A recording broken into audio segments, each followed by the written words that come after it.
Once upon a time, a king organized an event in his kingdom in which artists from all over the country was called to show their skill. In those artists, a magician also came to show his skill. But before the turn of the magician, many other magicians came and showed their magics. Now, the magician got a little confused as to what kind of magic he should show to the king. Then he decided that he will show something different so that the king and everyone else would be surprised. When his turn came, he made the king's crown disappear with his magic. As soon as he disappeared king's crown, all the people started laughing. But the king considered it as an insult to him. The king felt ashamed in front of the people without the crown. He got furious and ordered the magician to be arrested and sentenced to death on the seventh day. As soon as the magician's wife heard this news, she came to see her husband in jail and started weeping. But the magician was very optimistic. He consoled his wife and said, "Why are you crying? There are still 6 days left. Spend these 6 days happily, because anything can happen in these 6 days." The wife felt that her husband has gone mad at the news of his death. She would come every day, and every day magician would tell her not to panic and be happy.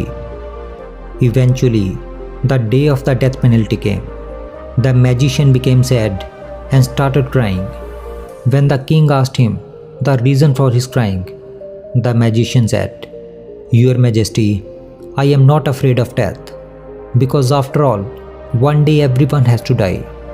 But I am crying because if I die, then there will be a huge loss. I have been learning an art from last few years.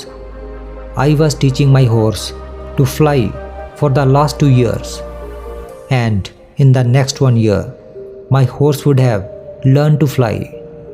But now I am going to die, and with my death, that art will also end, and my horse will not be able to learn to fly.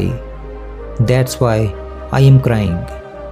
Hearing about the flying horse, the king thought, "If I have a flying horse, I will fly on the horse. No one can defeat me in war. I will become famous all over the world." The king started to be tempted.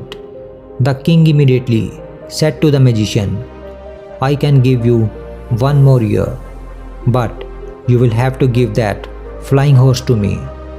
The magician replied, "Sure, sir, it will be my pleasure to give that flying horse to you."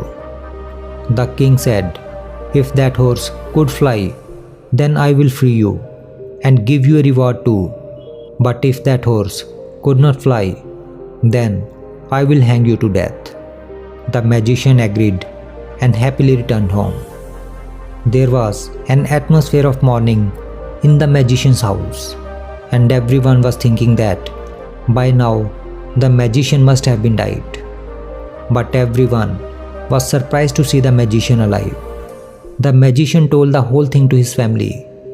His family was very happy at first, but later his wife became sad because she knew that there is no such horse which can fly, and when after 1 year the king will come to know this, he will hang the magician to death. But the magician explained to his wife and said that a year is a very long time, and we do not know what is going to happen in this 1 year. Therefore, let us not worry about future and enjoy the moment. And it happened that after 6 months, the king died suddenly, and after 3 months from the king's death, the horse died. Now, neither the king was alive nor the horse, and the magician was completely free now.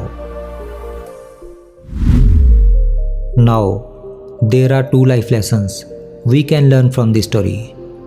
The first lesson is that every problem has its solution, only we have to find it. No matter how big a problem is, do not panic Never give up and try till the last breath. Problems will continue in life, but worrying about those problems will do nothing. And the second lesson is that never worry about your future, because future is uncertain. You never know what is going to happen in the next moment. Then why not to think positive about our future and be happy, rather than thinking negative about our future and be unhappy. Sometimes problems get solved on its own during the course of time, and sometimes problems get solved by our efforts. But the important thing is to be optimistic about our future and enjoy the present moment.